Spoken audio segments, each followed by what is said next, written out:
What's going on, guys? It is Wednesday, 7:30-ish, closer to 7:30, 7:32. It is the Geek Saga. I am here with my brand new, not brand new, but new-ish co-host, Mike. What's going on, Mike? Oh, just ready to go and dive into the Geek Saga. That's what we're here for, man. Exactly. I mean, shoot, it's been... God, I know that you said time has flown by for you since we've done the last podcast, but for me, it is definitely dragged on. But it's because I've gone through hell. But it's been horrible. It's been a horrible time that I spent. Like I'm not gonna, I take that back. So last month started off pretty good. It was 2 weeks off from work, so that's always a good thing. Then I rolled into 2 weeks of hell, and it was just horrible. Like horrible. I believe it. Oh man. But hey guys, we are back. So this is the Geek Saga, and normally it's two veterans that are truly salty, that are huge geeks. I'm just one veteran tonight, but we do have our buddy Mike that's here with us tonight, who is our new co-host. That is the Chicano Batman right there himself. Oh shoot, man, I gave away your secret identity, huh? Oh, those pesky identities. That's jacked up. I'm sorry, man. But so Adam Westside, welcome to our show, of course. At your service, always. But guys, we have been off for a little while, and I'm actually happy to be back. I got to get back into that rhythm. I'm feeling a little rusty right now. Like seriously, like just as bad as background. His background's horrible. I know. It's just I didn't have much of a choice because I'm up here at work, but yeah. See, I'm already like I'm already out of words to say because I'm just like, all right, that was great. Hey, we're getting all those words, so we're getting those words out. Like you said, it's been a while. We got our traction. We have our routine. We're doing it. We're getting it. We're getting there, right? We're going. Yeah, we're doing it. So, but like I said, I'm a veteran. But then Mike is a speech therapist, along with I just found out like 50 billion other jobs. Holy crap, dude! I'm like blown away at all the jobs that you were saying. I'm like thinking I had it rough, but and okay, how many jobs was it again? 6. We're at 6 right now. Right now. So you're telling me you want to get more on top of that. It's a rotating thing. Like if there's something that comes up or someone calls me up, I know a guy, and I am that guy. When people say, hey, I know a guy, sometimes I am that guy. Dang, man. Well, I mean, if you ever need another guy, you can always toss it my way. I might be that guy for it too. It depends on what it is. Yeah. But I know since we're saying this, we need a girl. We need a girl for our operation. Yeah, this is true. This is definitely true, and it's because I mean, look at us. You guys don't want to just stare at us. So, I mean, granted, we're Mike's got the nice shine up on top. I've got the nice wave, shiny. But it'd be nice if we could find a female to get her perspective of what's going on in this geek world, obviously. Because I mean, you get tired of 2 dudes, and now it's 3 dudes just talking about what they like about comics and everything else. But we definitely got to track one down. If we could find one, that'd be great. And there's my buddy Dennis. Dennis, what's going on? And he hasn't said anything. Oh, please, freaking! And I got Nestor over here and Mosqueso over in Instagram. What's going on, dude? Hey, this is great. We've got people already watching. I'm happy. There we go. Yeah, we're 2. We got 2 more. We got 2. We get any more? Come on, let's go. Let's get some traction for tonight. But guys, as always, Dennis, I know you're living the dream, man. You're always living the dream. Dennis is our very nice vet tech buddy. He used to be part of I don't want to say used to be part of because he's still part of the Geek Saga family, but he used to come on all the time. But now it gets a little busy over the vet office for him. So Wednesdays is tough. But dude, I do miss having you on, and we got to bring you back on. I know he's been waiting for us to do a Star Wars themed episode. Yeah. Right. Yeah. We might have to do that, Mike. We might have to think out how we would do a whole Star Wars episode. Maybe even do a special day. I would say like on May the 4th, but May the 4th is going to be reserved for Golden Apple if they want to do another podcast theater. So, but let's start thinking about that one because I know we got a lot of fans out there that actually love Star Wars. Yeah, we'll definitely make some notes on that. There we go. But let's start off by talking about some of the affiliates that we have, guys. Let's talk about those guys because we haven't actually talked about them much in a while because obviously we haven't been on. Let's bring that up. So let's start off with Ulanzi. Ulanzi is a great company. A lot of the lights that are actually one light that's right here is the light from Ulanzi. Back at home, I actually got quite a few of them that actually light up my little studio area. But I do have a cage that does go around my camera that's actually really good, and it's by a Ulanzi. So I actually had a lot more Ulanzi lights until they stole them from me. So Ulanzi, if you're watching, please, I would like more lights. They were stolen out of my car. It's travesty. Yeah, it was. It was like they stole the whole car, but I found the car, but everything else was gone. I was like, it was close to $1,000 worth of like camera gear, and I was not happy. So, oh wait, Dennis says, hit me with the link next week. Oh, okay. Next week, we're going to have Dennis come back for a show. So there we go. All right. You guys go onto our link tree that is on our Instagram, and you can click on the Ulanzi link, and it'll take you straight to them. You buy something from them. Obviously, it's going to help us out, and it helps them out, obviously, too. But check them out, guys. They're great equipment. Next, we've got Renegade Game Studios. I do have one of their games. It is a Transformer deck building game. They've got some great games, guys. Everything from deck building to RPGs. If you know how to play D&D 5th edition, you'll be able to play all their RPGs.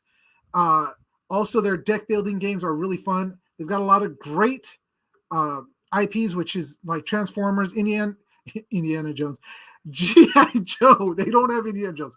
Sorry, G.I. Joe. See, that shows how rusty I am because I'm like, I couldn't even remember the names of the games. We were thinking about Dennis, Vet Tech, Snakes. It's there. I could see it. Yeah, I got you. Thank you, Mike. Renegade Games. I wasn't thinking anything else. It was just, we have our buddy Dennis here. But check them out, guys. You go onto the link tree again, and there's a link to them. It's also an affiliate. If you purchase a game from them, it helps us out. By all means, do it. They've got, like I said, a lot of great games.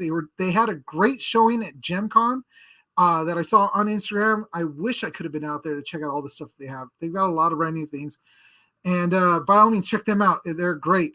Next, we got Legendary Supplements, which was something that me and Mike were talking about before the show because he was hearing, and we'll talk more about this when we do our San Diego Comic-Con recap, but he was hearing about a certain ingredients that's actually inside of their focus drinks that can be a huge game changer for the video game industry when it comes to esports. So, but guys, I've tried this. Mike, I actually have 2 bottles just for you. Oh, I'm looking forward to them. Yeah, so you can try them out, and you have the Kickin' Mango Peach and the Mojito Blizzard Mojito. They actually have a really good flavor, and when I was talking to Randy, the best way I was able to describe it to him was it felt like the Kraken took the tempo, rammed that up into my brain, and just like punched it straight, and it reset my brain, and I was like, oh shoot, all right, I'm good to go. But it's great. I actually used it on the range recently when I went out there to go shoot, and it did help me get a little bit more focused on what I was doing, and I was able to shoot. I don't want to say I shoot better because I already shoot good. I don't think there's any more than gooder. Yeah, gooder. I shot gooder. Actually, I was able to shoot a little bit faster and be focused on what I was doing. So kept me calm, cool, and collected, but I was able to pop off the rounds a little bit faster. So it was actually worked out really well. But there's that nice little endorsement for Kraken right there for Legendary Subs. But if you want them, go to their website, use Geek Saga 77 as the code. And when you purchase from them, it also helps us out, which we've had several people actually buy.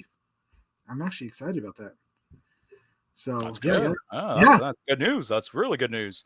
Yeah, it's good news for us and good news for them too, because they're getting customers and it is good stuff. So check it out, guys. There's zero crash, zero jitters with it. It's got when I say intense flavor, it's got an intense flavor. So, but again, and along with that is that legendary focus. So there you go, guys, for Legendary subs, it's cracking. Next, we've got our final affiliate, which is Movo. Movo is a great actual company, and it's actually the company of this. See this mic? Then this is the mic that we got, and the mic down below me is another mic that we just Another mic. Yeah, but this mic right here that you are listening to is from Movo, and actually, it works really good. I mean, how does it sound to you, Mike? It's sounding like a pretty legit mic, I gotta say. That's a good mic you got. Yeah, it's a great mic, and I actually have one for you also. And then on top of that, we also what I use at home is a Movo web streaming cam. So it's a web streaming mic along with the camera in the middle. It actually works really good. So when you guys see me at my other little studio at home, that one is actually the oh god, what was the name of it? Now I'm gonna draw a blank. It's a Movo Cam webcam microphone. That's what I'm gonna tell you. So check them out, guys. If you guys go onto the hold on, sorry, I'm like trying to do there we go. Go onto our link tree, and that microphone right there, which is the one, the solo mic right there. I have that microphone at home. I use that microphone at home, and it's another great mic. Along with the little vlogging setup right there. I've got that vlogging setup too. I have these things prior to us becoming an affiliate. So check them out, guys. When you purchase from them, again, it helps us out. So, and I'm going to swear by their products. It's a great product that they have. So there you go, guys. That is our affiliates. And I do want to give a couple shout outs to a couple of the comic book stores that are out there that I do go to. And I actually got kind of chided because I went to a comic book store that was outside of the comic book stores I normally go to. So let's talk about Infinite Abilities. What was that? Sacrilege. I know. I was like, I didn't mean to be. I just went because I was like bored that day, and the other stores weren't open because it was a Monday. So what am I supposed to do? Oh, yeah. Okay. I wanted to get out of the house, and it was a comic book store that was open. So, anyways, infiniteabilities.edu, which is one of our friends, Desiree and Ian, their comic book store is online strictly right now, but they cater to, or not cater to, see, getting all my words mixed up, but their employees are, and this is the way that she put it in there, essential needs. Oh, okay. Oh, we got somebody coming in. What is going on, Dennis? Right. What's going on, gentlemen? Dennis, Dennis, Mike, Dennis. Dang. How's it going, man? Good. How are you, sir? Like I told Eugene, living the dream, man. There you go. Well, it is great. Actually, Dennis, it is great to see you. I haven't seen you in forever. I know, because you keep dodging me, man. I'm not dodging anybody. I do not dodge people. I've been busy. That's all I got to say. But before we get into that argument, let me finish off these comic books. So Infinite Abilities, the essential needs people that she has working. I think that's what she called them. I hope that's what it was, because I always get that wrong. But check them out, guys. They've always got great comics coming in. If you want to donate comics to them too, and it helps out them and what they're doing, hit them up at their website at infiniteabilities.edu.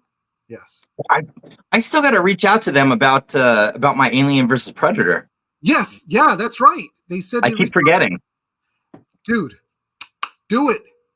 They will definitely hook it up with you and tell you what it's worth, or even, if they want to purchase it off you, they might purchase it off of you.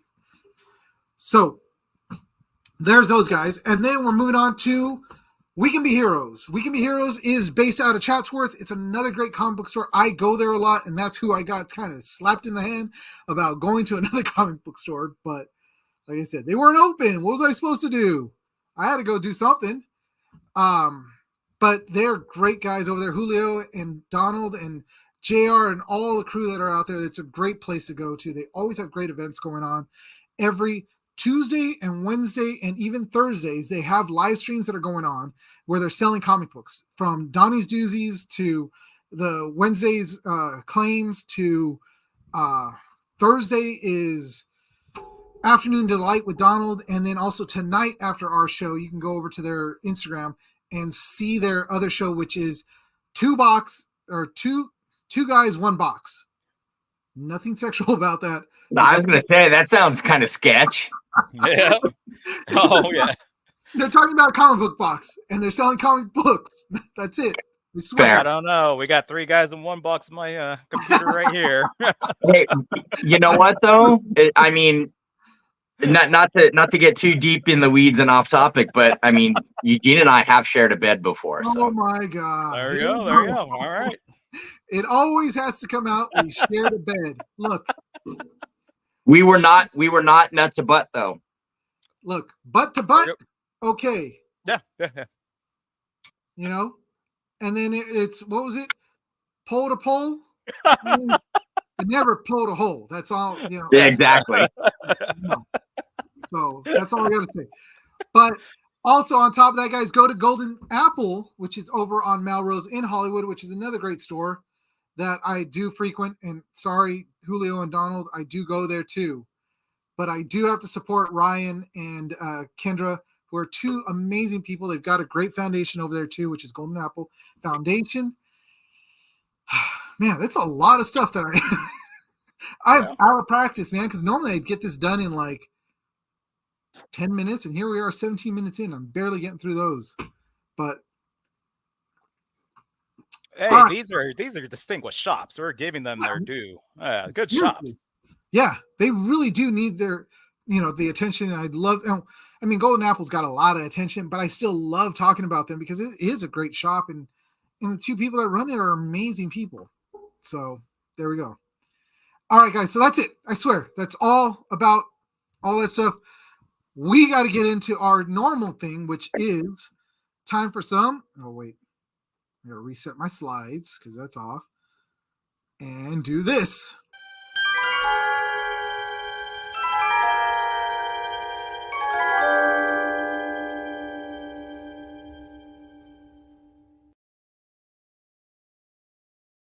This week in Geek History, guys, we are getting back to basics with our Geek History, and I'm so happy that I've got Mike and Dennis here because all 3 of us, and this is going to make it sound old. Because we are. Yeah, we are. But we've all lived through to see all these movies. Hell yes. So we've all seen these, and Mike, I've showed you all the movies that are going to be coming on here. You've seen them all in the movie theater, right? Not Pee-wee's because I was an 86 guy. Oh my God. But I've seen it tons of times on the small screen. Okay, so these are old. Mike's a little younger than us, but actually, you're right there. You're only a few years behind David because he's 84. Oh, all right. Yeah. Oh, so, okay, we've got a balance. All right, yeah. Cool. But Pee-wee's Big Adventure was an amazing movie. I loved this movie. I mean, I recently watched a whole thing about Paul Rubin and about the history of him and like how Pee-wee's Big Adventure got started. It's crazy how it actually got started. Oh yeah. I mean, it's funny when, so like our generation, Pee-wee's Playhouse was like, that was part of our regular TV watching experience, alongside these movies, of course. But what a lot of people don't realize, unless they do a little bit of digging, is that, the Pee-wee character that he created was like very much like a stand-up kind of, I guess, theater type of an experiencing, but it was extremely adult. Yeah. And like the subject matter it wasn't like outright like perverted, but it straddled the line. It did. And I do remember watching the Pee-wee's Big Adventure, or not Pee-wee's Big Adventure, but Pee-wee's Playhouse on HBO, and it was his stand-up, which led to the Pee-wee's Playhouse and then to Pee-wee's Big Adventure. Right. But he dove so deep into this persona that he would not go to interviews or any other places without being Pee-wee himself. Yeah. So it was crazy what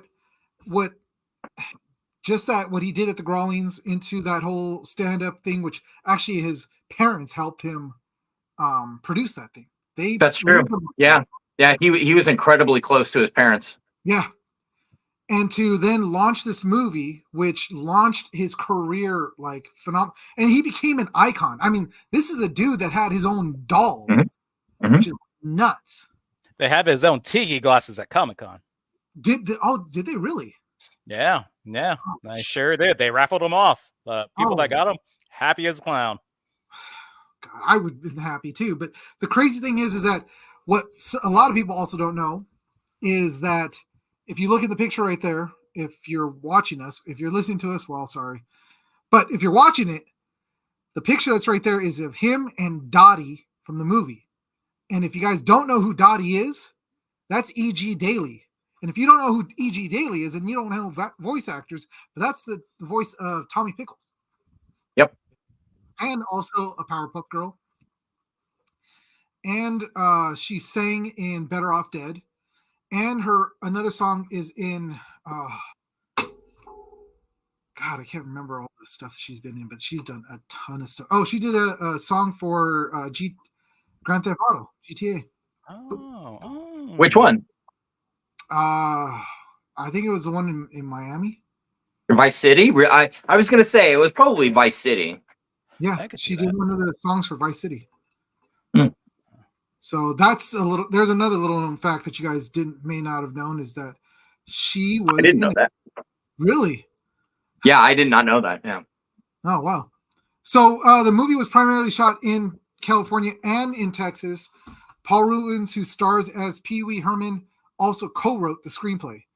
And he also did the same thing for Pee Wee Big Top Adventure and also for the newer one, which I think was Pee Wee's Holiday. That was the Netflix one. Yeah. Yeah, it wasn't all that great. But really quick, guys, over at our Instagram, thank you for joining us. What's going on, Esteban? What's going on, James from Distance Nerding, which I hope that is James.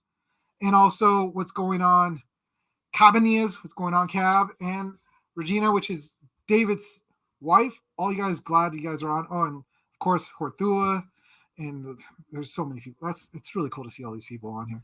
But anyways, moving on to the next one. We got. Oh my God! What? Hortua. Yeah, Hortua. Yeah, he got back from his deployment not too long ago. Nice. Welcome back. Good to see you. Well, sort of good to see you. I can't see you, so he's there. He's there. In essence. Next, we've got Stand By Me, released in 1986, the year that Mike was born. Mike, you've seen this one then? Not in the movie. Tons of times. Not in the movie theater, but tons of times. It's such a great movie. It is literally it's a classic. Yeah. I love this movie. So it was directed by Rob Reiner, and it was actually based on a Stephen King novella, if you guys didn't know that. It was called The Body.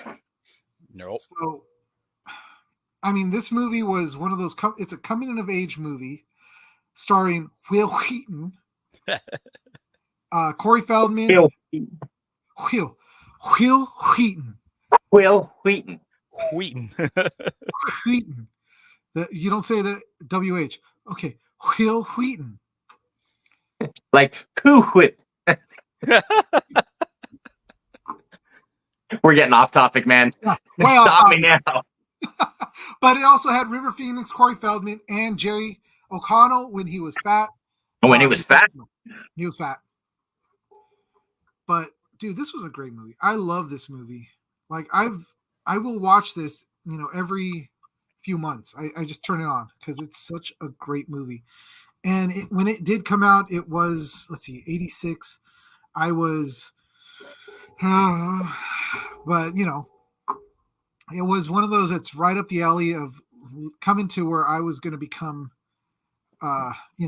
that age too that they have in the movie. But it was a great movie.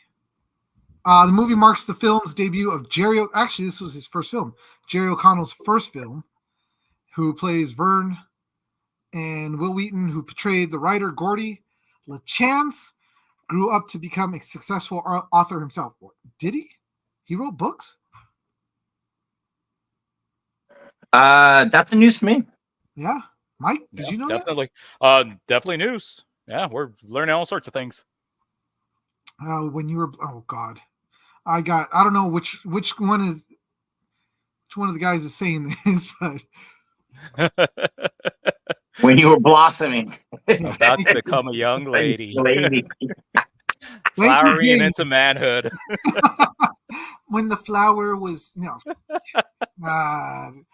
holy cow, we got the Berkowitz brothers that are over on Instagram. Welcome, guys. I don't know which one it is, or if it's both you guys. If it's both you guys, it's awesome. But great guys. I actually reached out to them, and I hope to be able to get them on the show talking about the Rider comic book, which I picked up. I'm looking forward to getting issue number 2. I just haven't had a chance to because I'm stuck here on base. But I did love issue number 1, and it's also written with Josh Gad. Anyways, moving on. The Sixth Sense. Mike, you were old enough for this one, right? Saw it in the theater. Yes, got one. Yep. All right, let's talk about this one. And we were actually talking a little bit before the show about it. M. Night Shyamalan. This was his supernatural thriller about a troubled boy who can see dead people, which we got the iconic phrase, I see dead people. I see dead people. Dude, up here on base, yeah, we see a lot of dead people. Oh, man. I feel all that cool drop in the air. Oh, my God. Do I got a story? Okay, all right. This is going to go off topic, but I don't care. Do I got a story for you guys? So, last week, came back to work after a month away from work. And so, got into bed that I have here, paid no mind of anything. I wasn't in the room by myself because me and David actually share the room, and he was actually up here at the same time also. And I got into my bed, had the sheets cover me, turned off my light, which the only way to turn that light off is if you put your finger on it to turn it off. Okay. All of a sudden in the middle of the night, I wake up because it's bright in my room. I'm like, what the hell? I look up and my light was on. I was like, whatever. I turned it off. I wasn't thinking. I just turned it off. So then I also had to reach down to my feet to get my sheets. Mind you, now I went to bed and my sheets were all the way up to my shoulders. At that point, my sheets weren't just like, kind of tossed around because, you sleep and you toss things around. They were rolled down to my ankles perfectly because I remember pulling it up and unrolling it. Went back to sleep. I get woken up, I don't know, 15, 20 minutes later from my light being turned on again. Turn it off. And it did that several times during the night. I was like, what the heck? I was so tired that I didn't even think about freaking ghost. Oh, man. It was a crazy night. Anyways, yeah. So there's my ghost story because we were talking about the Sixth Sense. But you know what? M. Night Shyamalan has been putting out some duds. Yeah, I was actually literally gonna just say that. Obviously Sixth Sense was the one, probably this one and The Signs were probably the two movies that he was the most well known for. Yeah. But this was like at the height of his this was like peak M. Night Shyamalan. The only other one that I personally thought was really good was The Village. Yeah, Village was good. But that was for me. A lot of people did not like it, but I really dug The Village. For me, it just the twist, because that's what he's so well known for, is these kind of surprise things that he throws into the story. But I really, really like The Village. But yeah, I have to agree, Eugene. Lately, well, I shouldn't even say lately, but the last few movies that he's put out, not a big fan. Really not a big fan.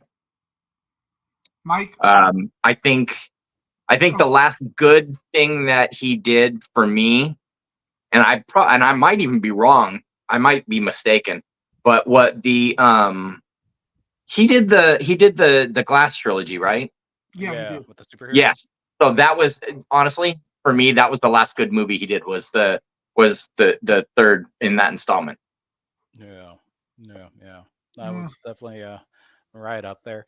And I know that a little later on, as we hit our movies, Matt Damon was just on the Hot Ones, and he was talking about like how certain movies that were made, especially like in the '90s, where you were able to like, and he actually named off like The Sixth Sense, and he named off like a few other ones, where just the way that they're kind of like generating the movies, it's just like they're hitting it to the point where they're like really experimenting like what they can do with the story, and then like kind Yeah. of just taking like like a M Night Shyamalan with that, where it's just like, oh, okay, so he's like definitely like doing like other things with the stories, whereas opposed to like now it's probably just like, wait a minute, what's they're like just trying to like hit everything out of the gate, and it's just like, well, go back to what you did, like the Yeah. stuff you've done, like that was pretty amazing.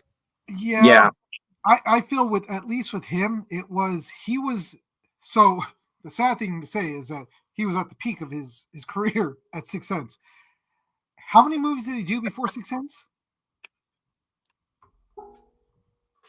Yeah, it was. Yeah. It was. You know Sixth what? Sense. Yeah, I want to say maybe I think maybe he had 2 movies prior to Sixth Sense, What and were- I'm drawing a blank on what they are, to be honest with you. Yeah. So honestly, it was Sixth Sense and it was Signs that were the peak of his career. Yeah. In fact, I think he did Signs before Sixth Sense, right? No, in terms of like timeline. I'll tell you right now. I'm pretty sure it was the other way around. I want to say Signs came out in like 2003. Let me get M. Night Shyamalan and Ding Dong's career up here so I can destroy it. So we've got Show Me All. So we've got 2002 with Signs. So Okay. it was Sixth Sense was the start. Okay. Okay. For him, then it came Unbreakable. Then it was Signs. That's right. Then That's The right. Village. And it was kind of there where it was already starting to take a dive. Because then you got Lady in the Water. That was terrible. That was Yeah, terrible. that was a hard sell. Yeah, no, Homeboy with the one arm. It's like, dude, that's most 14-year-olds right now. Yeah. One arm bigger than the other. I'm sorry, guys. Yep. But You said it, not me. if you guys want to cancel me, Eugene at thegeeksaga.com, and you can email me all your hate mail you want. I don't care. Anyways, then we got The Happening, and that was more like, what happened to your career at that point? Wait. The Happening, that was where the plants were telling people to kill each other, right? Yes. Yeah, terrible. Oh, that was bad. Horrible. That was so bad. Looking at the pipe, it coming out of the wall. And, the trailer was so good. The trailer was like, I'm gonna go and that this. and the trailer is what convinced me to go to the theater to pay to watch that piece of crap. Yep. And then Dude, I said, what happened? What happened to my money? and that for me, that says a lot because I paid to see Kung Pao in the theater. I would watch that over again. Oh, I have it on DVD. I watch it regularly. Yeah, it was a horrible movie. And sorry, M. Night Shyamalan, but you have done a disservice to a lot of movies, and actually just the genre you were trying to create. I get it. You were trying to do a like Hitchcock-ish style type thing, but you kind of flopped. And then his daughter tried putting out some movies put out a movie, and that was horrible. I'd say he succeeded because I still have PTSD from Signs. So in that respect, like I'm just like, I'm still scared of cornfields. Yeah, I mean, dude, the hand, like when he puts the knife under the door to look in the reflection, and the hand. To this day, I'm still like, I hear a noise. I'm not. No. I agree with you there, Mike. That indelible mark on me. Oh yeah. No, it was a great movie. I would not take anything away from Signs. I loved it. I still watch it, and I still watch The Sixth Sense. But after The Sixth Sense, it was just kind of like I saw the Unbreakable movies, the Unbreakable Glass and Split, and they were okay. But I don't go back to them. I really don't. After Earth was a piece of garbage. Also, Oh my God. forgot about that one, huh? I completely forgot about that one. Just sprung Oh, that one man. back, and you're like, I will. Yeah, that's PTSD. Nah. But I will give him one. I will give him Wayward Pines, season 1 of it too. Oh, I never watched it. That was a great show. news It was me. actually a really good book too. So if you guys get a chance, check out the book, read the books. There's multiple books, and then just watch season 1 because season 2 is garbage. Or you could do like Eugene does and just buy the book on tape. Hey, I love reading audiobooks, all right? There's nothing wrong with that. No, that's I love it too. That's a good way of just getting all that info. Thank you. Yeah. Oh yeah. See? This is coming from a professional right there.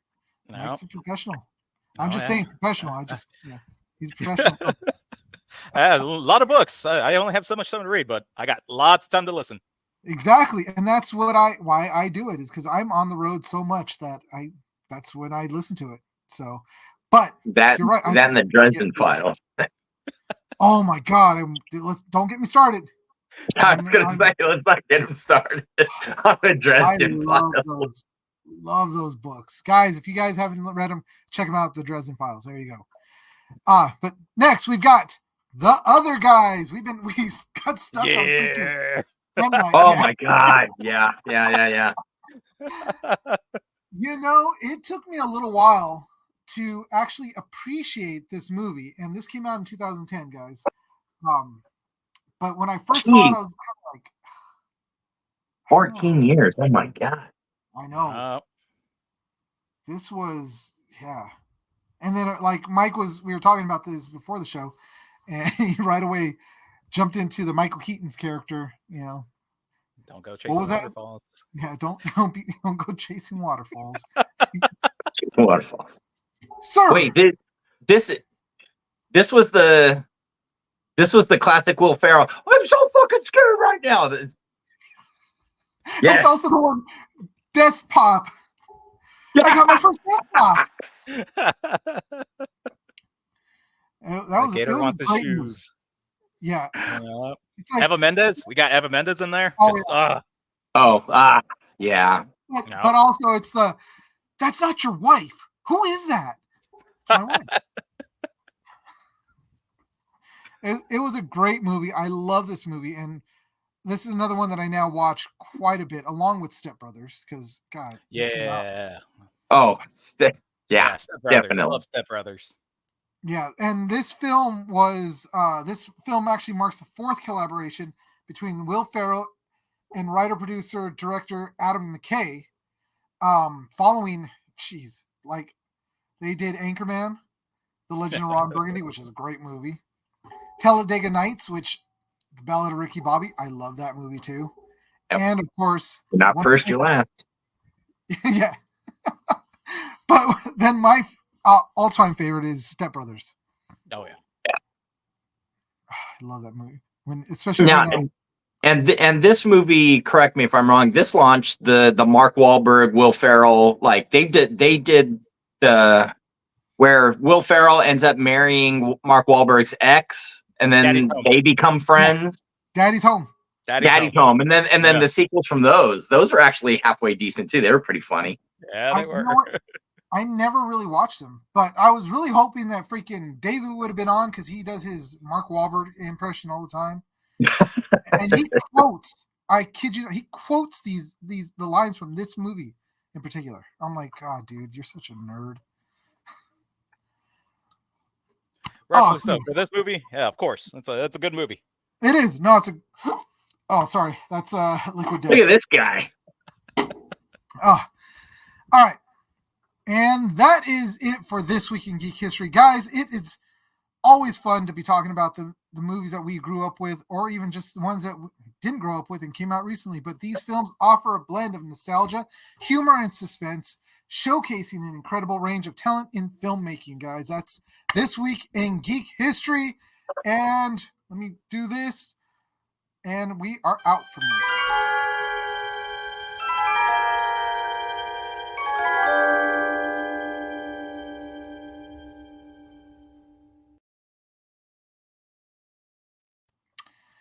All right, and we are back. And quick shout out to over there on Instagram to our buddy Darren with Project Wish Upon a Star. Guys, I didn't get to mention this before the show, but I'm going to mention it right now.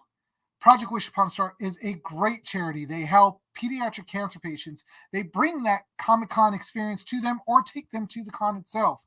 So, guys, if you guys are looking for a place to donate, this is a great charity to donate. Click on the link tree. The little donation thing is right at the top. Click on that. Go to their website. Donate today. Help Darren and Veronica out to get this thing going more. They're great people. And when I say I love talking to Darren, I love talking to the man. He is a great guy. Huge heart. Always freaking positive. I don't know where he gets the positivity from. But when I get off the phone, I feel so great, and then I realize where I'm at, and I'm like, all right, that was great. Oh, shoot. Yes, and they will send you a shirt if you donate today. So there you go, guys. If you donate today. Hey, you know what? There you go. Let's toss in a shirt from the Geek Saga along with that. So, Darren, if you get any donations from today on, you let me know, and we will toss in a Geek Saga shirt and stickers along with your shirt that you sent to them. So there we go. I'm going to out there. Look at that Geek Saga giving back to the people. Hell yeah, dude. We're all about Loving that. It. Shoot, man. We want to do a lot. We want to work with more of these, more charities that are out there for the kids, because obviously we want to get them hooked on comics. Because, I mean, shoot. And then hooked on our show. Well, actually, no. Kids, if you're watching our show, I'm sorry. Some of the stuff that we say, yeah, I don't know. You're going to grow up with the best sense of humor around, kids. Kids, you're doing something right. It's gonna be dark as hell, but it's gonna be great. Oh God, we're corrupting today's youth one person at a time. Yeah, right.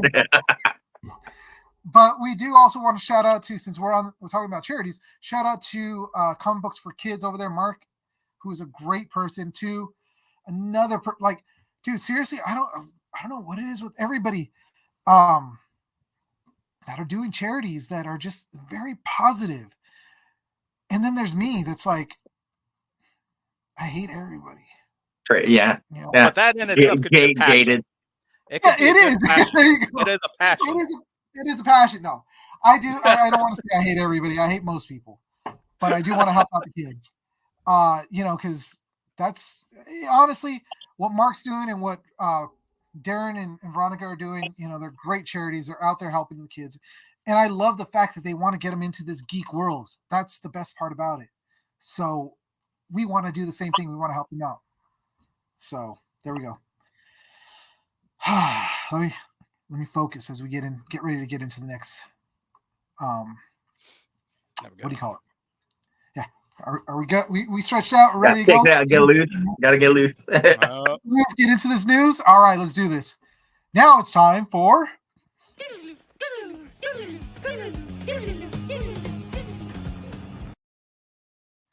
Oh, well, shoot. I forgot to put the news up. Hold on. Where is it at? I know it's here. No, where'd you put it? Oh, there it is. Oh, last place you put it. Yeah, last place. There we go. Perfect. So Darren over here at Instagram says, "Geeks rule, normals drool." So if you're normal, I'm sorry, but that was Darren. That wasn't me. So don't. Yeah, deflect. Get over the guy that I just said was the most positive man in the world. Right. All right, guys. So we are talking about the new John Wick TV series is in development. John Wick Under the High Table.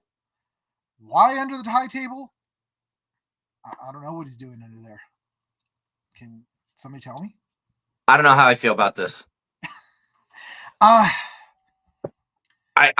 you know what? I'm gonna say it. Unpopular opinion, but I'm gonna say it. I love Keanu Reeves as the character. The movies up to this point have been great. Do we really need this? Mike, what do you think? I mean, he's already lost a finger. When he left us in the last one, like, it's just like, are we alluding? Is he coming back? Is this gonna be like prequel? Like, okay, what's going on? Yeah. I want to know. Yeah. And on top of that, I mean, again, all of the credit to Keanu Reeves, but I mean, are they rebooting the character? Can he pull it off? He is not the young man he once was. And again, he's in great condition. Yeah. You know, I don't know, going a little off topic, but I'm sure you guys have touched on it before. But like all of the stuff for the training for the John Wick movies, like he really does that. You can find videos of him on YouTube doing the speed shooting and stuff. This guy's unbelievable. He is. He's unbelievable. He's seriously focusing what he does and wants to dive deeply into it. And on top of that, he's got an awesome comic book called Berserker. So I got to throw Yeah. That's true. So can Keanu Reeves do it all? Yes. Yeah, he can. Is he Marvel Genius? Yes. Yeah. Or not Marvel Jesus. Sorry. Not Genius. Jesus. He could be both. He could be both. Yeah. He's a That's true. He could. Yeah. I could see him doing both. But real quick, quick shout out to Randy. Randy, what's going on from Legendary Subs? Did someone say focus? Yes, he can. Yes. We need to get some Legendary Subs over to Keanu Reeves and see how much more focus he can be when he's on the range. There you go. There you go. There you go, Mike. Give you a little thought. But so really quick, I'll give you guys a series description. This is what they said that it's going to be. So the series picks up immediately after the events of John Wick 4. Oh, okay. All right. So that's where it's going to jump in. But the series will follow new characters trying to make a name for themselves in the world of the high table, while some familiar characters remain loyal to the old ways, the old world order. It aims to merge new and old elements, propelling the Wick universe into a new age. Okay. So the likelihood of seeing Keanu as John Wick in this might be marginal. No. Yeah, but did you guys see that the other show? It was on Amazon Prime, and it was about the hotel. Bits and no, pieces. I didn't get. Haven't had a chance to watch it. Okay. Was it good? It was all right. Okay, it was all right. I kind of forgot about it, but I mean, it wasn't bad. It kept my attention. I didn't fall asleep through it. Okay. That's a great endorsement. Yeah, I didn't fall asleep. All right, cool. Then I'll go with that. Mike stayed awake for it. Moisture. So, Keanu Reeves is going to be part of he's an executive producer for the show. So, I don't know. I mean, they're bringing back a couple of executive producers from the franchise itself. Chad, man, I'm going to butcher his name like I always butcher everyone's name. Stelaski? Yeah? Sure. Yep.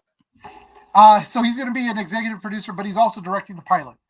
So we are bringing back a couple of old guards from the original series of John Wick to do this. But I'm kind of like with Dennis. I don't know. Yeah, I'm not sure we need it. No, I don't. Although I will say this, I am curious. Even though he was not a key character throughout it, he was still very much, stood out. More so because of the actor. But I wonder if they will reference, now that Lance Reddick has passed away, if they'll reference his character not being, in the show or in the timeline or what have you.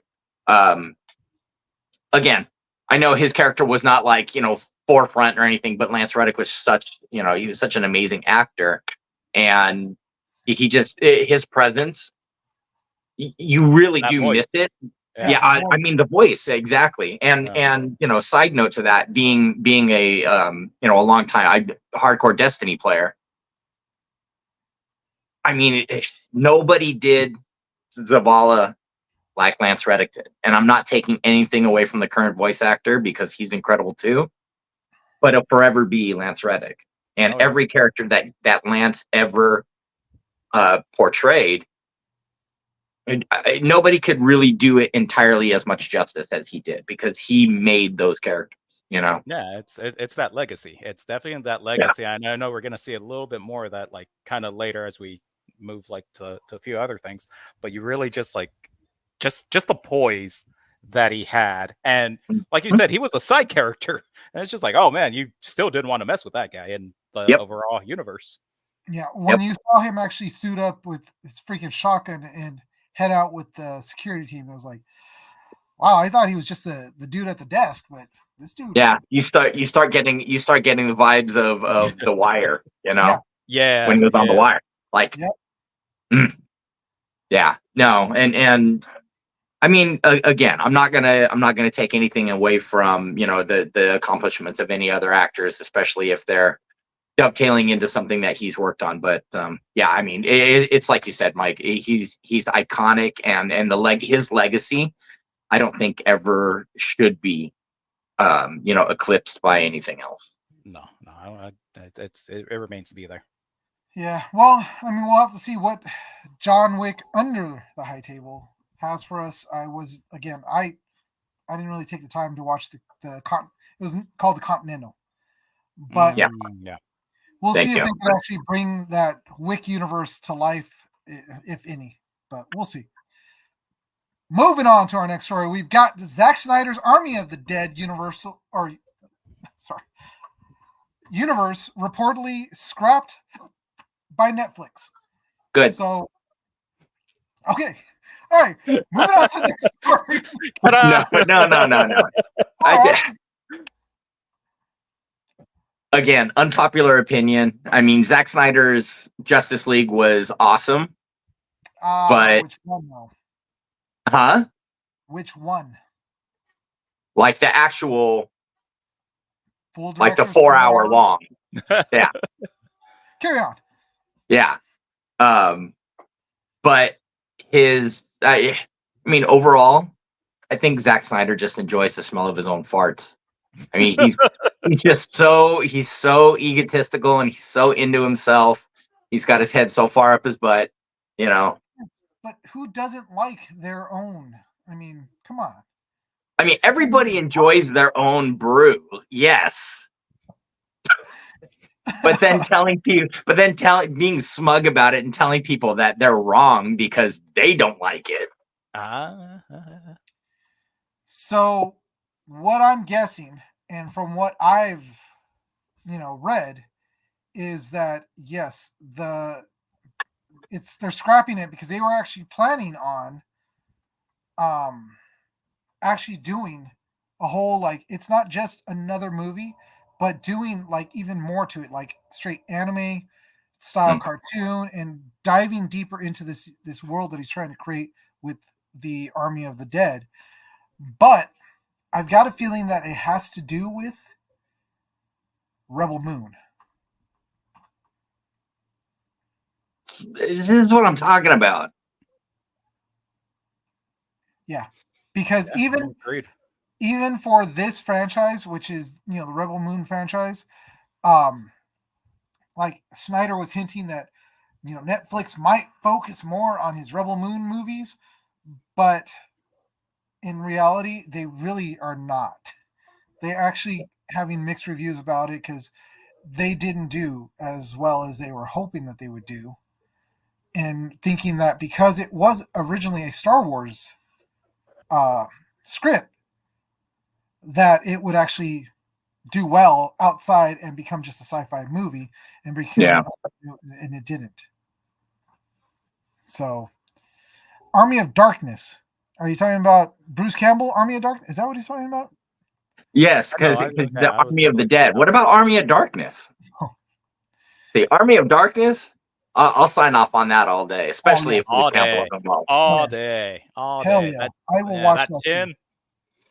Which, if you guys haven't read, there's actually they're coming out with I think it's going to be I don't know if it's Ash versus Army of Darkness, but it's going to be an Army of Darkness cartoon with Bruce Campbell. Yeah, and it actually, I've seen some of the like the stills and screenshots of it, and the animation is pretty good. Oh, well, I mean, it fits so well with like the overriding tongue in cheek feel of the whole I mean, Evil Dead was one thing. Yeah, it was campy, but it was intended to be a straight up horror film. But they moved on from there, and you know, they just kind of made it the glorious, you know, disaster that the rest of the series has been. You know. Yeah, They're aware of it and they're embracing it. Yeah. Oh yeah, absolutely, absolutely. I mean, if you want to see a great example of not only a self-deprecating sense of humor, but being able to lean into it and give people what they really enjoy, that's a perfect example right there. You know. Oh yeah, definitely. So really quick, back to this story. So, I'm not going to say who, but somebody said they acknowledge Snyder's talent, and somebody from Netflix, and his stunning visuals, which we all know about his stunning visuals because we saw 300. We've seen the 4-hour version of Justice League. He does a pretty movie. He does epic shots. He does epic films, but it doesn't But always they have no substance, though. Yeah. They have So- no substance. So their suggestion was he might benefit from collaborating with a strong screenwriter to enhance his storytelling and scripts. Basically, what they're saying is, Zach, you suck at writing. Yeah. Second. Now, motion. here's a scary thought. What if Zack Snyder and Joss Whedon teamed up? Ooh. Oh. Could you imagine? I don't know what that would look like. I just feel like that that's a would just be spectacle. an epic mess. Yeah, That's what I'm saying. That's a spectacle. Yeah. It's oh yeah, that would be horrible. Yeah, it would be pretty bad. No, don't do that. That just like my brain almost shut. I was gonna have to go grab a freaking Kraken to restart my brain because that was just horrible. Yeah, sorry, I threw the EMP at you. I was gonna say, do we have one of those studio execs here? I wonder if they're like writing this. They're just like, this is gonna make money, billions. Seriously, oh god, that was horrible, Dennis. Bad, Dennis. Okay. Here's a follow up to it then. Zack Snyder, Rian Johnson. Oh, gee. Not on a Star Wars. Not on a Star Wars. If it's a Knives Out, and you get Daniel Craig with the accent, all right, I'd buy. Yeah, I'd buy. If you got Daniel Craig doing an accent, all right, I'm biting on that one. Oh, Right. Star Wars, no. I agree, Lupe. That is a robot chicken bit that would write itself. Absolutely. I 100% agree. That would be great. But all right, so 100%. moving on to our next one. We've got Bruce Timm was initially asked to revive Batman, the animated series, and he said, nah. Nah, boy, nah. So this, okay, I haven't watched The Cape Crusader, and I know, and Mike, who is our resident Chicano Batman, huge Batman fan, I was like, okay, Mike, I'm probably going to have to lean on you. I'm going to have to lean on you for this story because I do know the premise. I do know things about it, but I haven't watched The Cape Crusader, and you have. Just like we were talking about legacies with Lance Riddick, we have Batman Cape Crusader. Everyone going into it, everyone's saying it's Kevin Conroy's legacy. Yeah. And as a big fan myself, I definitely think that they have left his legacy intact, and now they're definitely working with Hamish Linklater, who's doing the voice of this Batman. So I wasn't disappointed with the voice, the voice and the legacy. It's just like from that point, all right, definitely with Bruce Timm going and saying that he did not want to revive BTAS. It's understandable. Their main ideas were just pushing merchandise in the early 90s, and then you had Paul Dini that was writing all those amazing stories, and now you have different writers and EPs. So I did hear the guy that's doing the, in which I feel bad that I don't know what was his name again. The guy Hamish Linklater. Hamish Linklater. Yeah, I believe so. Hamish, man, I would butcher that name all all day long. But I did hear him do a few lines from the show, and I was like, man, that's not bad. Actually, It's not bad. it's still like it's not Conroy, but it's Batman. It is It- Batman. It It's has that- Batman and Bruce Wayne. Yeah. Yeah. So I would say, okay, all right, I could do that. I could do that. So, but like I said, that Tim's response to this was he declined the opportunity to state, saying that he wasn't interested in revisiting that world. He mentioned, nah, we'd been there, we'd done that. So, I mean, you're right. I think, like I said, he's trying to keep that legacy going of Conroy and not taint it in any way, tarnish, whatever you want to say. And, that's good on him, Yeah, completely respectable. Also, spoilers, we're already 7 days after it. I definitely think that the whole ideas of, wait, Bruce, can you kind of change it up between Barbara and Batman? And then I saw this amazing meme from one of the artists, and he's just like, I'll change it up. How do you guys feel about Penguin? And then just the responses to the Penguin in this franchise. Oh, they've been amazing. I'm enjoying watching the show with Penguin. So, is this the Penguin? Penguin is now a woman. Is that the one that? Okay, It's Mama Penguin. Mama Penguin. Okay, so it's not is it a reboot of the character itself, or is it just like his sister or something like that? Nope, it is. She is. It's not Oswald. It's Oswalda Cobblepot. Oswalda Cobblepot. Oswalda Interesting. Cobblepot. So, okay, so they completely rebooted the character altogether. Yep, brand new character. Okay. Okay. New character. So that being said, that in and of itself kind of lends to the argument of trying to keep not only the original series legacy intact, keeping Conroy's legacy intact, because they're not trying to imitate. They really are, hopefully in their minds, they're trying to go for something a little bit new and a little bit different. Yeah. I can only imagine how much blowback they're getting for, well, the Penguin was never a woman, you can't do that. And I mean, regardless of how you feel, if you're truly a fan of something, and Eugene disagrees with me on this, but I'm going to use the analogy anyway. It's just like with Star Wars. As a Star Wars fan, that was something that's been a part of my life. Almost, I can say pretty much since the time I was born. My mom was actually watching a documentary about Star Wars in the hospital when I was born. Oh. So I feel like it's been ingrained. That's how I feel about Star Wars. Are the new movies good compared to the old ones? No. But I still go and watch them. I'm watching all of the Disney Plus series because I'm a Star Wars fan. Yeah. And I'm enjoying it for the fact that it's more Star Wars. Yeah, do I think the writing is bad? In some of it, yes. Do I feel like there are underlying storylines and things that need a lot of work? Absolutely. But I'm watching it from the perspective of, I'm a Star Wars fan and it's more Star Wars. Yeah. Batman fans, people who truly, immersed and it's part of their life, they should be able to look at it and go, you know what? It may not be my Batman that I grew up with or something like that, but it's Batman. It's more Batman. It's something that I can still enjoy. Yeah. I feel that way 100%. Yeah, that is amazing how it's going.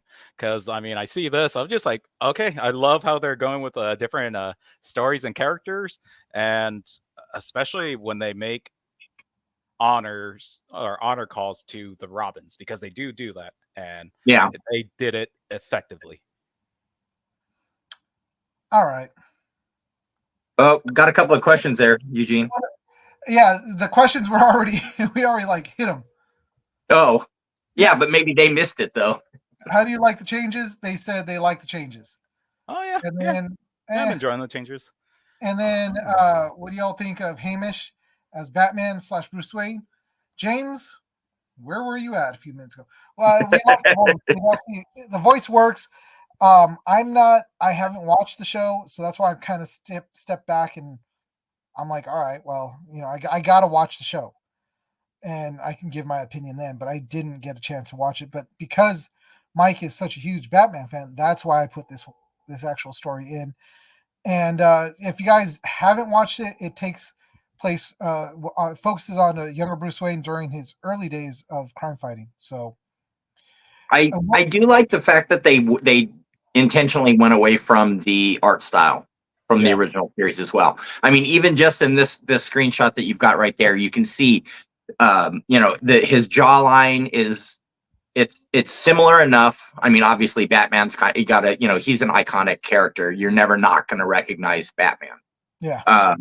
But the art style itself is, it's reminiscent enough, but it's different enough.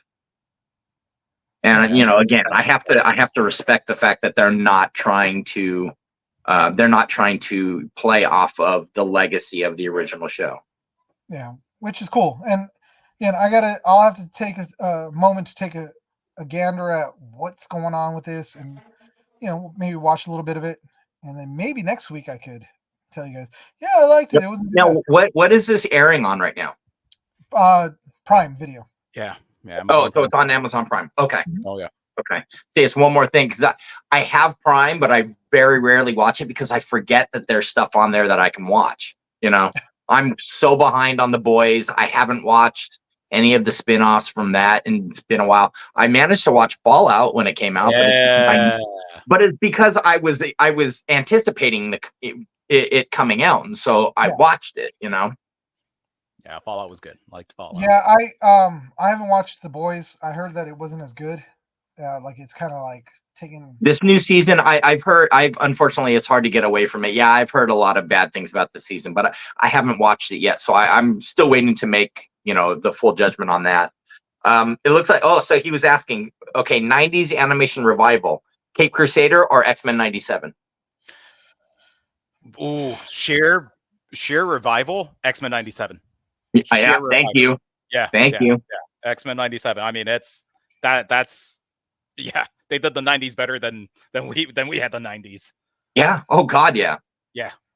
And I will say, now going kind of in the opposite direction with that versus Cape Crusader, I like the fact that they, for the most part, stuck very close to the original X-Men with little changes here and there, but the changes that they made, it only strengthened the storyline, and it allowed people to become more in touch with the characters, more in depth with the show. It resonates more with the viewer, those little changes that they made. So yeah, I wholeheartedly agree, Mike. Yeah, I go along with it also with X-Men 97 over Cape Crusader, but again, I got to go and watch Cape Crusader because I can then. Yeah, it's hard for us to make that call. Yeah. But from what I've seen in the trailers and stuff, I mean, the artwork looks great in the show itself, but I did watch all of X-Men 97. And because I was a huge fan of that show anyways, I loved it. It was really good. So, yeah. All right, moving on from this story, on to our last section on this one, which was more of a San Diego Comic-Con recap. I wasn't there. Dennis wasn't there. We weren't anywhere near San Diego, but our boy Mike right there was, because he actually works for San Diego, or actually Comic-Con International. Yeah. Mike, that sounded like it was insane. It was insane. I think I had some little facts that I wanted to kind of share on, especially as we were kind of just making some side notes. So let's talk some of the first big numbers. Yes. We had 2.2 million people that attended the city events. So this is a convention, but also offsites. Offsite, yeah. Wow. Nuts. Yeah, that's just the scale of people like in San Diego, Wednesday to Sunday. Jeez. Oh, really quick, Mike. Randy over at Legendary Sub says, "Where was our booth, Mike?" I needed that Dynamite. If I had that Dynamite, I would have been able to get it. But I heard so much talk about Dynamite. Like, that's the one thing I definitely heard. I was just like, I gotta report back to the guys about this. So, all right, sorry, I didn't mean to interrupt you. So, How many again? It was 1.4 million. 2.2 million. 2.2. 2.2 million. Holy crap, dude. Yeah. And that number was from people inside the convention hall, the data guys, and then it was also per the local law enforcement because there was an actual fire on the Friday night. Jeez. Yeah. It was it happened at the Penguin Iceberg Lounge that I had an invite to. So I was getting ready to go there, and yeah, about 6-7 o'clock, you just see a 9-mile plume of smoke just Holy engulfed in the crap. city. Yeah. Where's how's that for irony? It's a penguin ice thing, and something caught fire. Seriously. Yep. That's nuts. So hopefully nobody was injured. Nobody was injured, Good. but it was arson. So someone actually so did this set was something on something fire. intentional. Wow. It was something intentional. The Wow. next day, they were able to go and set it up at another venue. But here's the kicker. Here's the irony. Two blocks over, there was another after party, Fallout based, end of the world party. So that was a nice juxtaposition where you go in for the Fallout party, and they're talking about the end of the world, and then you see to the sunset a plum of smoke with just the heat radiating from it, and it's just like, okay, this is a good party. Yeah, it's a nice set dressing for it, you know. Yes. So the folks at XLE parties and JD, as well as I think the Geek Gatsby, major thanks to them because they're the ones that were able to get me to get in there. So I definitely want to throw a little shout out to them. Okay, now more numbers. Attendees in the convention center. We had 160,000 attendees in the actual convention center itself. Wow. And that was kind of at any given time, or was that at peak capacity? That was at peak capacity. Oh, okay. So okay. That's probably Saturday. Got it. And there's our boy right there, Chicano Batman. Batman. Look at that. That's a classy suit, man. Oh, thank you. That's very, very. I like that. I like that. Little bit of an homage to the '60s with your own flair. I like that. Oh yeah. I like that. It's amazing. I love that suit. I could be in that suit all day. And then let's see. So here we have our Bane is Senor Bane, and that's actually Funky Garcia. He's so this is one of my comic book buddies. So he's the manager at Comic Book Hideout. Then the Latina Ivy. This is one of the ladies. I'm kind of trying to like let them know, hey, we have like a little bit of a creative thing going on. Like, is there any way you might be like interested? So let's see, guys. Hopefully we can get some females in here to kind of also give us different perspectives. Absolutely. Yep. So that is Nancy, and then here I think this other Batman. This is Juan. And he's a doctoral student, so he's going to get his PhD at, I think it's someplace in UCI. And then you got me there, and then Wonder Woman is this other is Juan's partner. So yeah. Okay, there we go. But yeah, it's a major networking thing. So yeah, it was definitely just to get in there and kind of help out. But that's very cool. Yeah, that was that's Saturday. So Saturday was a lot of fun. Disconcerting called you Batman Year One. Oh, there we go. I like that. That definitely works. Yeah. That was a little corny though. I mean, with the '60s Batman, that's what we're going for. We're definitely going for corny and campy. Yeah. Right. And then one of the other big questions that I usually get, and this is like one of my like selling points where I'm just like, oh, I can totally help people out. A lot of people are usually just, how do we get in? So I know I kind of have coached a number of people in like the ways to actually get in, but specifically with the Geek Saga, I really want to try and do my best to help out active military and veterans actually get in there. So that being said, there's 2 possible dates that are coming up. I think I have that. I think you sent me that, right? Yeah, yeah. Let me see if I can get that up for you. But as that's going on, I mean, I'm connecting with just like a lot of our other neighboring and local comic artists. It got to the point where I was able to actually get a really great picture of David Nakayama and Frank Cho. And I mean, these two guys they're kind of just chatting, and then just like, oh, wait a minute, I don't see you every day. So they were like giving each other the predator handshake, and they're just like, hey, get a picture of our biceps doing this. I'm just like, I could do that. I could definitely do that. I love the bebop though. Sadly, Mr. Or Professor Steve Blum was not there. You know, he actually, I've actually taken a few voice acting classes from that guy. Oh, nice. Oh yeah, yeah, he's an amazing professor. Oh, I lost it.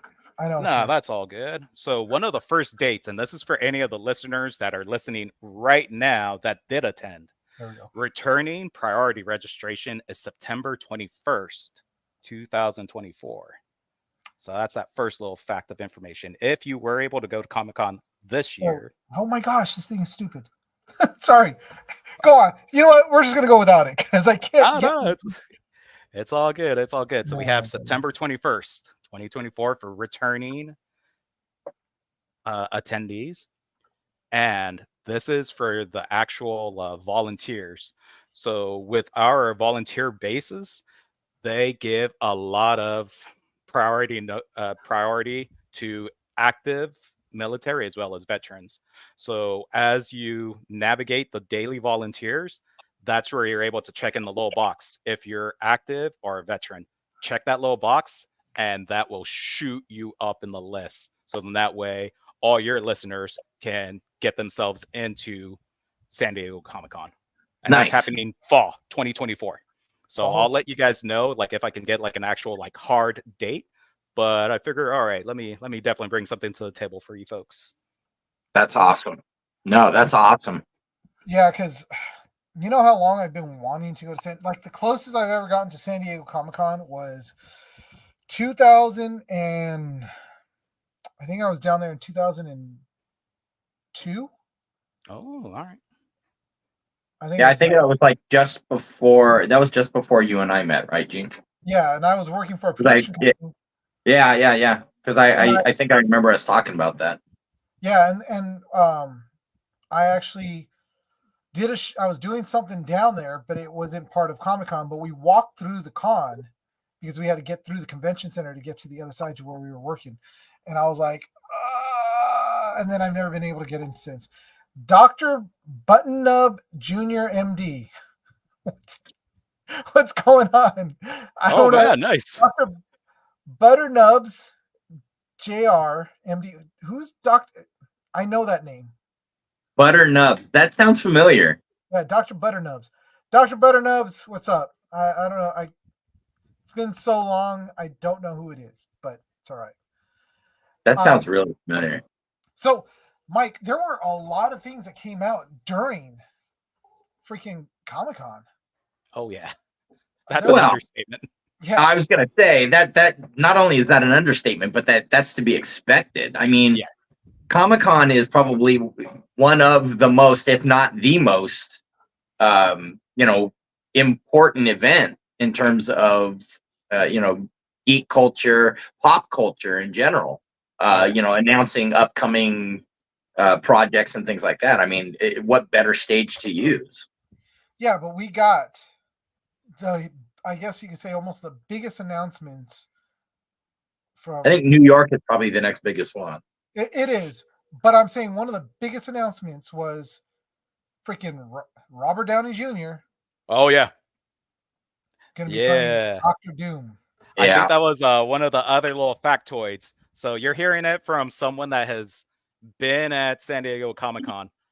If you ever want to get to Hall H, and Hall H is where they do the Marvel shows, even if you don't think you have a shot, just hang around. I gave that tip to a few different people, and they were able to get themselves in to see the revealing for Robert Downey Jr. as well as Deadpool. So that's definitely something else for your listeners, where it's just like, even though it seems like you might not get it, just hang around there because amazing things have happened.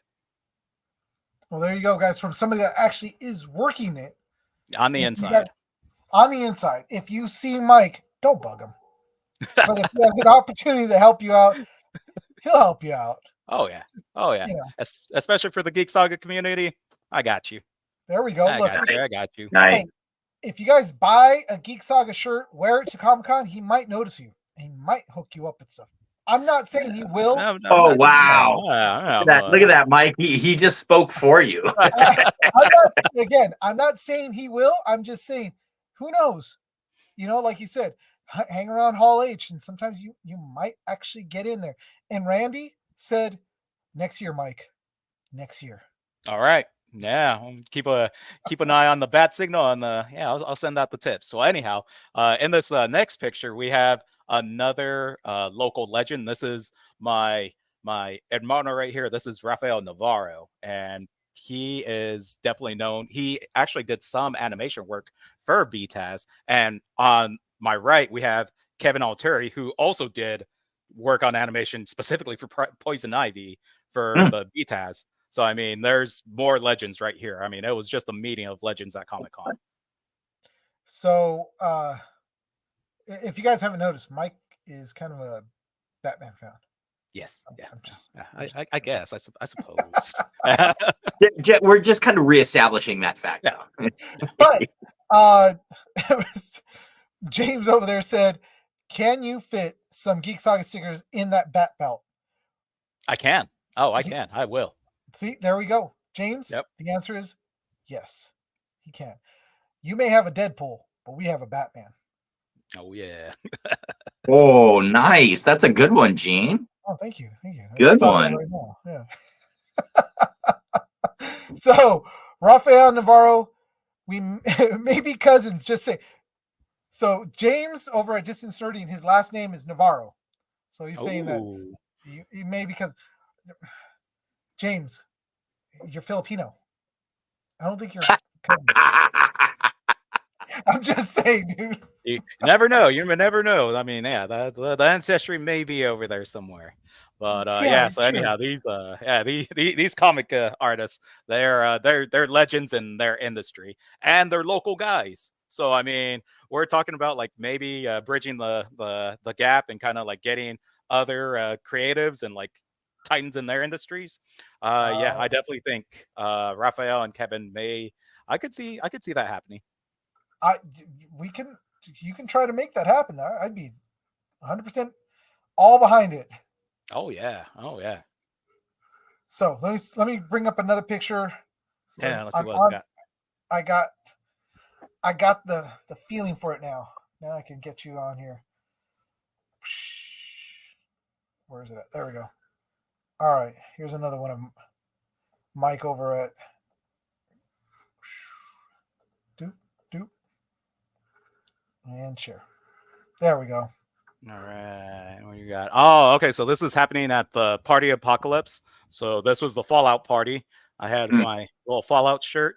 Then let's see. So on the left, that's Liz, and she is a coach over with UCSD. And then on the right, that is her sister Hannah, and she's a choreographer based out in New York. Nice. Now, a coach for what? I think track and field. Oh, okay. Okay. Yeah. So she was definitely. I mean, that's something else. Should you find yourself in San Diego, it's definitely big, kind of like getting the information from a lot of the local people because they're able to like go and show you like all the nooks and crannies. So I want to say like my first year that I socialized with the two sisters, they were able to like go and tell me like the best shawarma place. I was just like, oh man, this is a hidden gem. Sure. Yeah. That's cool, man. Let's see what else I got.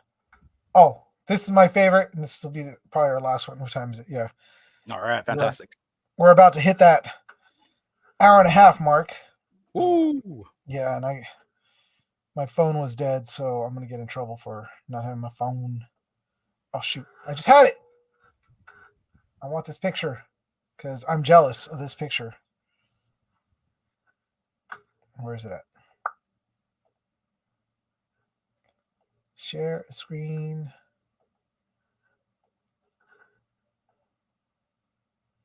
Boom. Oh yeah. Myth right there.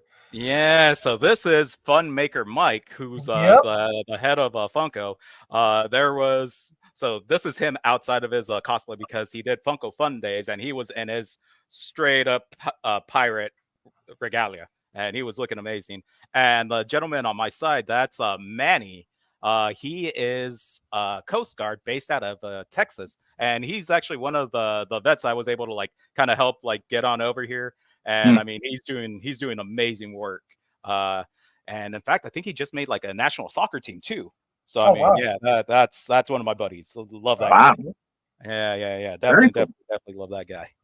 Well, dude, when I saw this picture, I was like, oh, you got to meet Fun Maker Mike. Yeah. Oh my God. Well, James says apparently he's leaving Funko, Yes. but he was one of the OG creators. Yeah. Yeah, if you actually watch the documentary that they put out there about Funko, it's actually a really good documentary, and it talks about a lot of what Mike had done for the company from where they were to where they're at now. So I know rumors are out there that also Funko's in a little bit of a slump due to the basically overmaking some of their product. But I still love my pops. I mean, Dennis knows I have tons of those things, man. They're all over the place. And actually, I went up to City Walk recently with my daughter and pointed out to Sparky's, which was the first place that they had actually put out the Funko Pops. The very first place. Actually, they started with the bobbleheads because the very first bobblehead they made was actually Bob's Big Boy, which they were selling, and then they actually got into Bob's Big Boy right there in Burbank. But they were doing a lot up at Sparky's up at City Walk. So there you go. Fun fact. Just so you guys know. Ooh. And James comes in with the Filipino reference of so Fun Maker Mike's wife is Filipino. Oh, Shout nice. Oh, very nice. All right. That works. All right, folks. Well, yeah. All right, guys. So I think that's pretty much it for us for tonight. Because I mean, dude, we've definitely gone. I'm starting to notice that we're starting to go at least an hour and a half, and depending on who's on our show, a little bit longer. But it's actually felt good to be back. And it did. And Mike, I am actually really happy that to have you on to be able to do this, like go through the whole geek history and the geek news. I feel it now. We got a good flow. We can get this thing going really well. So, and wait, what is it? Mike, come on, Distance Nerding Show. Would love to hear about the SDCC experience. You know what, James? Don't you poach my co-host. God. You never asked Dennis to be on. He could have talked about being a vet. God. I'm not a vet. Vet tech. Sorry. Vet tech. Nobody cares about us. Well, you take temperatures, of dogs through their butts, so why not talk about that? True. It's like he's a good temperature. Yeah, nursing is not as glamorous as surgery. It says, what other shows you all doing? Power Morphing Con, I was hoping to get in there, but I think I'm a little too late. Of course, LA Comic Con, we are gonna be there, James. How could we not? We've already got we're gonna be putting in our what do you call it? Our applications for media, but we might need to talk. Dennis is what. Thank you, James. Lupe, you have a good night, man. It's been a long time. We've definitely got to talk, and I got to have you on the show, period, because definitely miss talking to you, and I always love your posts that you send me on Instagram. They're always great. Everybody that's over on Instagram, thank you for joining us tonight. Randy, Darren, crap, hold on. Dr. Butternubs. I lost everybody that was on Instagram. Not lost everybody, but like comments are gone. But everybody that joined us on Instagram, everybody that joined us here on YouTube and on TikTok, thank you guys. we lost Facebook. I don't know why. It's a whole numbers thing. If we don't have the numbers, then they don't put us up on Facebook. Who cares? But we were good everywhere else. Guys, always to revive the colon segment of the show. Yes, we are going to revive. This show or the old show? From the old show, we're going to bring it to this show. That's all we need is a good old colon blow. So. There we go. All right. Hey, but funny footnote to that, Eugene. Not to drag this on, but I have in my house right now a product called Colon Broom. Oh my Just man. it away. He's it all out. Oh my gosh. That's a sign that we're getting old if you actually have that in your house. Yeah. I never said I use it. It's just in my house. Oh my God. All right, guys. So and apparently James needs more stickers. James will talk. We'll talk outside the show. And Dennis, dude, it's been too long. I love having you on the show as always. And whenever you get a chance, hit me up prior to let me know when you're free. And I'll gladly come on next week. Things are finally starting to kind of even out, and I'm finding that I'm able to get home right about the time you guys are going live. So if you want me to jump in, yeah, by all means, hit me with a link. Sweet. I will definitely. I'll send you all the how we used to do it, where we send you the news and everything. If on the days that you can show up, we'll definitely have that for you. But so for Mike, where can they find you because of the Chicano Batman? All right, folks. To all the listeners, should you ever need a Chicano Batman, just send me a signal over at mgarcia5159. I'll do my best to go and help you folks out. Sweet. Check him out, guys, because he is great. He has a lot of fun. From what I've seen on the videos, he has a lot of fun whenever he goes to events. And a lot of people love taking pictures with him, especially, dude, that cape. I like the cape. I love the inside of the cape. It's awesome. So, but again, check him out, guys, at M Garcia on Instagram, and you can then, hit him up. Yep. For us, you can hit us up on Instagram, Facebook, Twitch, TikTok. Find us all at The Geek Saga. And if you guys have any stuff that you want to send over to us to, say, promote your event or have you come on as a guest, you can find us at info@thegeeksaga.com. You can go onto our Instagram, but our website, which is www.thegeeksaga.com. We actually were able to secure .com. I was really excited. Nice.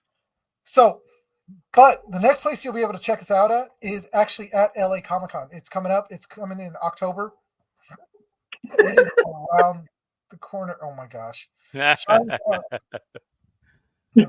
All right. So Mike, our buddy Lupe we know him from our paintball community. He said, in order to reach you, shine the spotlight with the silhouette of a taco. That works. Tacos, conchas, burritos, any of it. That works. Anything, man. My Power Morphing Con, let's go. You know what, James, if you can get in there, I'll definitely go with you because that's something I want to definitely do. But LA Comic Con, you will find us. You will find us working with Project Wish Upon a Star there, along with Infinite Abilities. They will be there also. So quite a few people that are actually, part of the Geek Saga family are going to be there, and we're really excited about it. You will see myself. You will see Mike, who will be, if he's available, he's definitely going to be there with us. And then also you'll see David. He'll be out there with us as always. And we'll be walking around, taking interviews, and talking to everybody. So that's something to look forward to. That's October 4th through the 6th. So it's just around the corner. I'm getting really excited about it. So Fandom Con in San Jose, Distance Learning is promoting that. Are you guys going to be there? James, are you guys going to actually be there to do stuff there, or are you just saying Fandom Con? But anyways, all right, guys, that is it for us tonight, and it's been a lot of fun. I'm really, really happy to be back on. Cannot wait till next week. We are going to be doing this again, back with the Geek History, Geek News, and then as we start to line up guests, we're obviously going to have them on. So there you go, guys. Dennis, Mike, thanks, guys. Thanks for being on with me. Of course. Woo! Woo! Yeah. All right, guys. So, Little Ric Flair for everybody. Woo! Oh, yeah, custom made. all right, guys. So, the way we always like to close this out is telling you guys that, come back next week. Same channels, same time, 7:30-ish Wednesday as the saga continues.